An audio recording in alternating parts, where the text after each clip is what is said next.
Dans tous les domaines, l'esprit de la monarchie absolue tendait à la régularité. La brutalité toute primitive du pouvoir familial avait coexisté au Moyen-Âge avec un foisonnement d'irrégularités de faits qui avaient bien souvent pour elle la sympathie de l'opinion et les honneurs de la littérature. La contradiction était partout et on n'en était pas trop frappé, mais les discordances de l'opinion et du droit, de la règle et des faits commençaient à être ressenties de façon plus gênante dans le grand État qui s'organisait sous la férule des rois. D'où la nécessité d'une synthèse qui ménageât les droits des amants et l'autorité renforcée des impératifs sociaux. C'est cette synthèse en quelque sorte officielle de la contrainte et du sentiment que l'on trouve chez Corneille. Il n'en demeure pas moins que Corneille a toujours intéressé l'orgueil individuel, le plus avoué et le plus éclatant aux duretés du sacrifice. Le groupe social au nom duquel s'accomplit chez lui l'acte héroïque n'est jamais plus vaste que la famille, l'État n'étant lui-même autre chose que la famille quand il s'agit d'un héros ou d'une héroïne de race royale.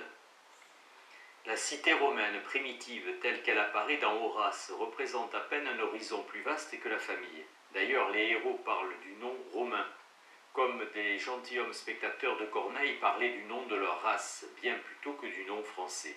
La couleur locale romaine consistait justement dans le caractère immédiat attribué dans l'ancienne Rome à l'intérêt patriotique. L'entité qui commande le sacrifice est donc proche et elle est concrète, transcendant à peine l'individu. La famille noble ne l'oblige à se sacrifier ni par les voies de la raison ni par celles d'un devoir abstrait. Elle constitue moins une solidarité disciplinée qu'une communauté directe d'orgueil. L'honneur du groupe est à peine distinct de celui de ses membres et les grands intérêts d'État ou de famille intéressent immédiatement la gloire de l'individu. Quand la contradiction éclate, il peut arriver que l'individu l'emporte. Ainsi Camille, dans Horace, c'est la religion de l'amour sans entrave, autorisée par un moi qui met en lui-même tout son orgueil.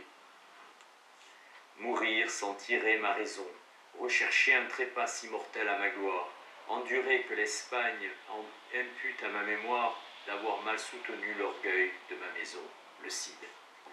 S'écrie Rodrigue, mêlant spontanément la gloire de sa famille et la sienne propre. De même, le douloureux sacrifice des princesses mariées contre leur cœur ne leur serait guère possible s'il n'était soutenu par l'orgueil de leur rang social et par la crainte d'être inférieures au nom qu'elles portent en se mariant mal selon la société. Chimène, renonçant à Rodrigue, s'écrie « Il y va de ma gloire, il faut que je me venge », découvrant ainsi la source véritable de son héroïsme. Dans la tragédie de Don Sanche, la reine Isabelle, invitée à choisir un mari selon son cœur, répond « Madame, je suis reine et dois régner sur moi. Le rang que nous tenons, jaloux de notre gloire, souvent dans un tel choix nous défend de nous croire. Jette sur nos désirs un joug impérieux et dédaigne la vie et du cœur et des yeux. » Don Sanche. La Cléopâtre de Pompée va plus loin encore. Les princes ont cela de leur haute naissance, leur âme dans leur sang prend des impressions qui dessous leur vertu rangent leur passion. Pompée. Ainsi, un sentiment orgueilleux de supériorité est dans Corneille l'auxiliaire indispensable de la rigueur morale. La contrainte est la plus sévère dans cette morale qui n'a d'autre appui que les personnes et d'autres ressorts profonds que ceux du moi ne peut se passer de faire appel à un intérêt de gloire. La diversité des éléments qui composent l'inspiration de Corneille donne en bien des cas un air d'incohérence ou d'illogisme à ces personnages, composés moins pour la vraisemblance que pour l'éclat, et qui peuvent emprunter tour à tour cet éclat à l'excès de leur arrogance ou à la délicatesse de leur vertu. Voltaire blâmant dans Rodogune le mélange de tendresse naïve et d'atrocité affreuse. Chez Voltaire. Atteint derrière le disparate de l'œuvre de Corneille, celui d'une philosophie morale et d'une société où la barbarie et la vertu s'engendrent réciproquement et s'entremêlent sans cesse. Voltaire commentaire sur Rodogune. Mais la raison, entendue comme modératrice et conciliatrice des diverses puissances de l'être humain, vient malaisément à bout des problèmes que posent les personnages de Corneille. L'accord intérieur n'est pas naturel dans les grandes âmes, toujours en difficulté avec elles-mêmes parce qu'elles sont en difficulté avec le monde. Quand le moi n'aspire qu'à se conformer tout entier à la loi des choses, quand il s'emploie à dissoudre toute relation dramatique entre lui et le monde, la raison qui conduit ses démarches est l'image même de cet accord, tout uni, tout aisé qu'il recherche. Mais le moi cornélien a une autre ambition. Il vise à s'affirmer supérieur au destin. à conquérir la liberté de haute lutte. S'il a besoin de connaître les limites du possible, c'est pour que son élan ne soit pas aveugle, mais il veut que cet élan le conduise au plus haut. Le sublime cornélien se nourrit de prouesses, il côtoie volontiers le rare et l'inédit. Il jaillit dans des situations inusitées comme la solution brillante de problèmes insurmontables aux âmes communes. La raison qui l'éclaire porte la marque de la rareté, de la difficulté, du paradoxe. Les conflits et les problèmes intérieurs de la grandeur d'âme poussent dans la même direction la raison cornélienne. La morale noble, si souvent harmonieuse dans sa synthèse du désir et du bien, révèle parfois les tares et les difficultés inhérentes à tout idéalisme. Elle a peine à établir des rapports satisfaisants entre les deux entités, malgré tout contraire auxquelles livre l'homme. Comme elle s'affaire à concilier des extrêmes, son vice particulier sera celui de tous les conciliateurs aux prises avec une tâche malaisée. L'ingéniosité subtile, les synthèses forcées ou irréelles, le bel esprit. Ce bel esprit ne condamne pas les extrêmes, il peut aller de pair avec les sentiments les plus violents et les actions les plus atroces, et leur communiquer quelques raretés ou quelques prix. C'est Antiochus, proposant à Rodogune, lorsqu'elle lui demande ainsi qu'à son frère de tuer Cléopâtre, leur mère, pour mériter sa main, cette solution inattendue. De deux princes unis à soupirer pour vous, prenez l'un pour victime et l'autre pour époux. Rodogune. Dans Pertharite, Rodelinde captive, comme l'Andromaque de Racine du vainqueur de son mari, et mère d'un autre, Astyanax, refuse de se donner à son vainqueur, mais comme il lui donne à choisir pour son fils entre la mort, si elle s'obstine, et la royauté, si elle cède, elle lui répond soudain, tournant en défi la menace, qu'elle ne lui cédera que s'il a le courage de tuer d'abord son enfant. Qui tranche du tyran doit se résoudre à l'être. Pour remplir ce grand nom, as-tu besoin d'un maître? Et faut-il qu'une mère, aux dépens de son sang, t'apprenne à mériter cet effroyable rang? N'en souffre pas la honte et prends toute la gloire que cet illustre effort attache à ta mémoire. À ce prix je me donne, à ce prix je me rends. Pertharite. Cet exemple de bel esprit barbare a ceci d'intéressant qu'il est suivi dans la même scène d'un essai de justification plus raisonnable. Rodelinde sait que son persécuteur tuera son fils, même si elle cède. Dans ces conditions, pense-t-elle, puisqu'il faut qu'il périsse, il vaut mieux tôt que tard. D'ailleurs, une fois l'enfant assassiné, elle aurait bien épousé le meurtrier, mais pour le tuer à son tour. Cette réhabilitation rationnelle, si l'on peut dire, de sa conduite n'est guère qu'une trouvaille de plus, venant s'ajouter à l'effet de surprise de son défi de tout à l'heure. Le suicide d'honneur direct ou par personne interposée, cette obsession en temps de héros cornéliens. Il demeure d'ailleurs à l'état d'obsession, on ne pourrait citer un seul cas où il se réalise. Tant de héros cornéliens est un des thèmes les plus fréquents de cette subtilité sanguinaire. Rodrigue vient demander à Chimène de le transpercer de sa propre épée. Au nom d'un père mort ou de notre amitié, punis-moi par vengeance ou du moins par pitié, le Cid. Sabine, femme d'Horace et sœur de Curiace, demande aux deux héros de la tuer pour rompre la cruelle alliance des deux familles. Que l'un de vous me tue et que l'autre me venge. Alors votre combat n'aura plus rien d'étrange, et du moins l'un des deux sera juste agresseur, ou pour venger sa femme, ou pour venger sa sœur. Horace, après avoir tué Camille, veut se tuer pour éviter le déshonneur du châtiment, mais alors un débat s'engage en lui, entre ce réflexe d'orgueil et la pensée que son sang appartient à son père et non à lui. Mais sans votre congé, mon sang n'ose sortir, comme il vous appartient, votre aveu doit se prendre, c'est vous, le dérober qu'autrement le répandre. Les exemples de ce genre méritent au moins la même attention que ceux où l'intelligence s'exerce sur les mouvements délicats de la générosité ou de la tendresse. Les uns et les autres démontrent que la raison cornélienne est loin de coïncider avec la sagesse ordinaire. Le bel esprit, l'intelligence subtile, la recherche du beau et du grand étaient depuis des siècles l'effort le plus admiré de toute vie intellectuelle. On aimait à le voir accompagner toutes les passions, se raffiner et se sublimer avec elles, briller dans leurs joutes et se surpasser dans leurs prouesses. Depuis le Moyen-Âge, la recherche du beau et du bien était mise en forme de tournoi pour un public de connaisseurs curieux de surprises et d'inventions rares. La haute poésie et la haute morale demeurent fidèles chez Corneille à cette tradition. Dans les pensées qui accompagnent chez lui la conduite héroïque et qui la justifient, le bel esprit reste la forme la plus fréquente de l'intelligence. Non seulement la théorie de la vertu, mais l'explication même de chaque acte ont toujours quelque chose de rare et de surprenant. La gloire commande, l'intelligence invente pour elle et justifie après elle. Les écrivains naturalistes de la seconde moitié du siècle diront que ce bel esprit sublime est un fabricant de sophismes au service de la vanité, mais pour ses partisans il est aussi admirable que la gloire qu'il sert et qui est humainement la vérité suprême, et on ne peut le condamner sans la condamner elle-même, ce dont les adversaires ne font pas faute d'ailleurs. Ils insisteront aussi le plus qu'ils pourront sur ce qui sépare de la saine raison son sosie alambiqué. C'est bien souvent en détruisant un système qu'on en découvre le mieux tous les rouages. Quand le mouvement de la gloire est suffisamment spontané et suffisamment humain, le secours de l'intelligence l'orne et le soutient. Le jugement est alors comme le suivant et le valet d'armes de la gloire, qui souffrirait de l'avoir pour ennemi et qui veut que toutes les puissances les plus hautes de la nature humaine portent son chiffre et ses écussons. Mais il arrive très souvent que la gloire en quête de prouesse et à court d'inspiration oblige à toute force son serviteur à lui inventer quelque sortie digne d'elle.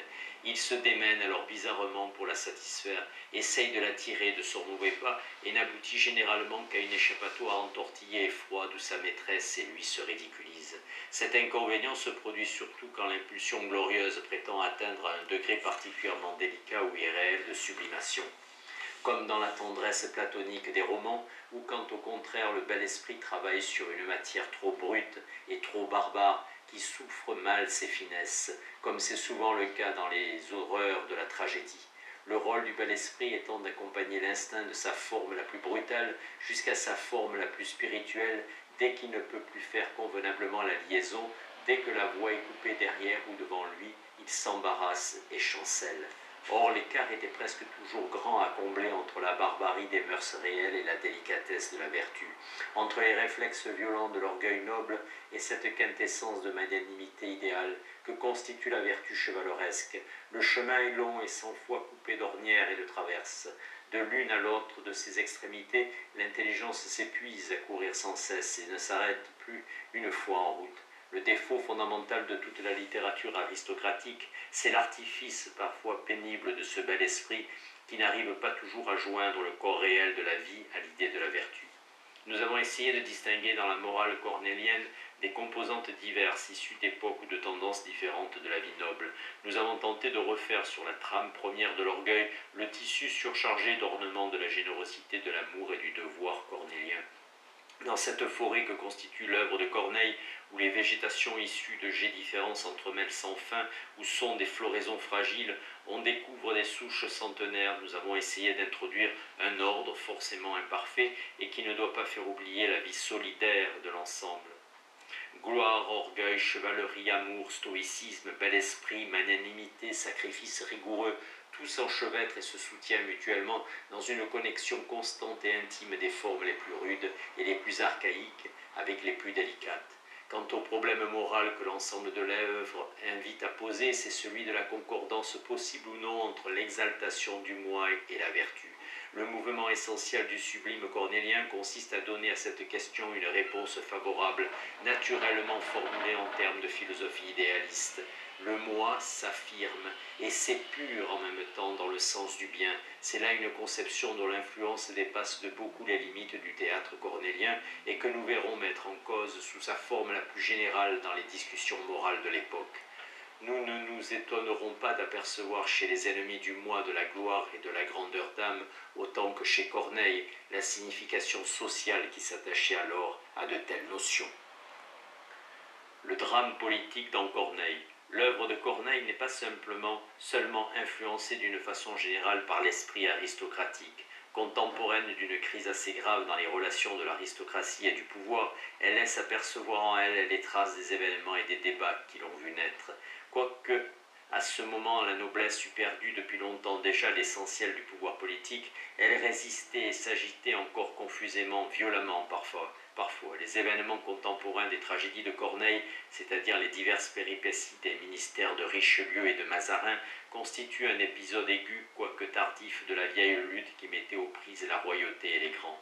Ce sont successivement du côté aristocratique les multiples complots, rébellions et entreprises militaires organisées contre le pouvoir et même la vie de Richelieu et de son successeur, ministre détesté de l'absolutisme.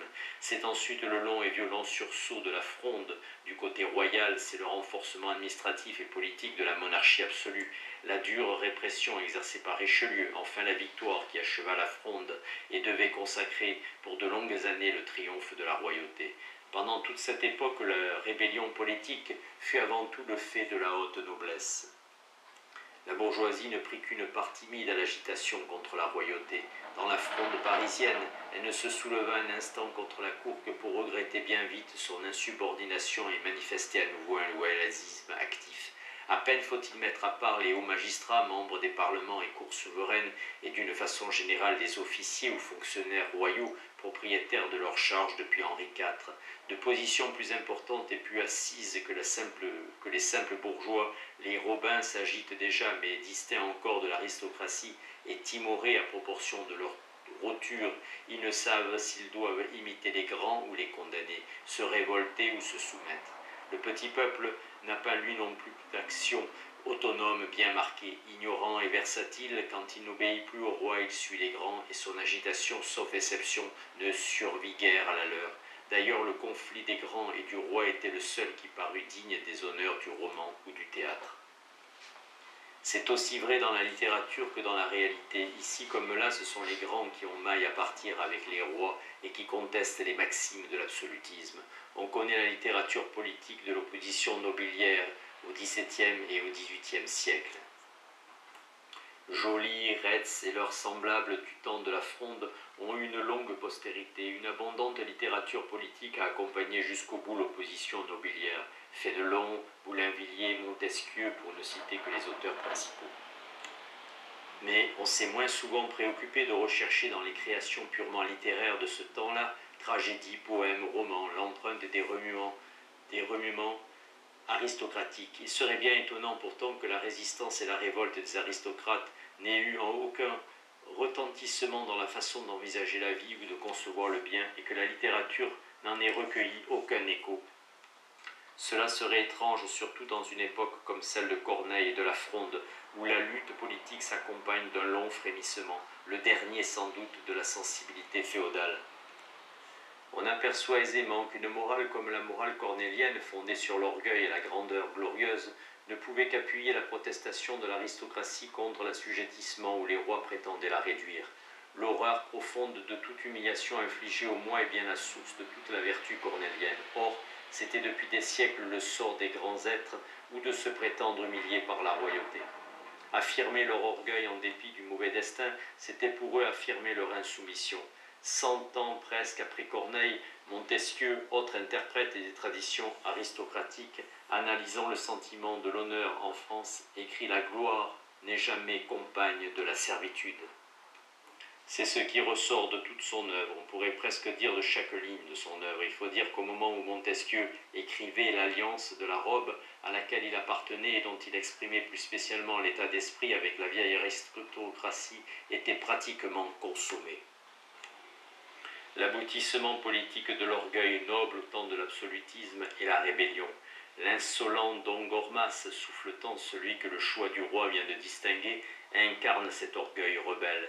Pressé au nom du roi de faire des excuses à sa victime, il refuse en ces termes « Monsieur, pour conserver tout ce que j'ai d'estime, désobéir un peu n'est pas un si grand crime. » Le Cid.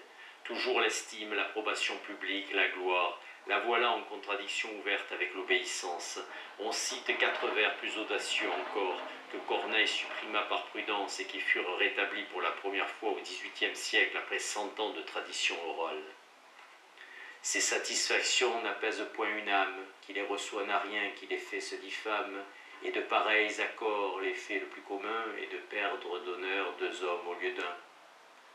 Ces vers relatifs au duel conduisent à poser un problème plus précis que celui de l'inspiration générale de Corneille. Le problème tant de fois débattu de l'animosité de Richelieu à l'égard du Cid, et ne semble pas niable, quoi qu'en en ait dit. Les causes de cette animosité sont plus obscures. Celle qu'on donne pour la plus vraisemblable réside dans la politique littéraire de Richelieu, qui aurait cherché à encourager la littérature régulière et à fortifier son académie par la censure des ouvrages conçus en dehors des règles strictes du théâtre, comme le Cid. Peut-être n'y eut-il pas d'autre motif en effet. Les vers subversifs du Cid ont pu ne pas attirer l'attention d'un pouvoir faiblement susceptible quand les institutions n'étaient pas attaquées de front et quand les personnes gouvernantes n'étaient pas prises à partie. Il ne faut pas oublier ce côté personnel de la politique alors capitale. On était avant tout parmi les fidèles ou les ennemis de quelqu'un, et il est bien évident que Corneille n'était pas au nombre des ennemis déclarés du cardinal. Cela n'empêche pas que nous ayons le droit de retrouver dans le Cid la trace d'un état d'esprit fort peu favorable au procédé politique du ministre.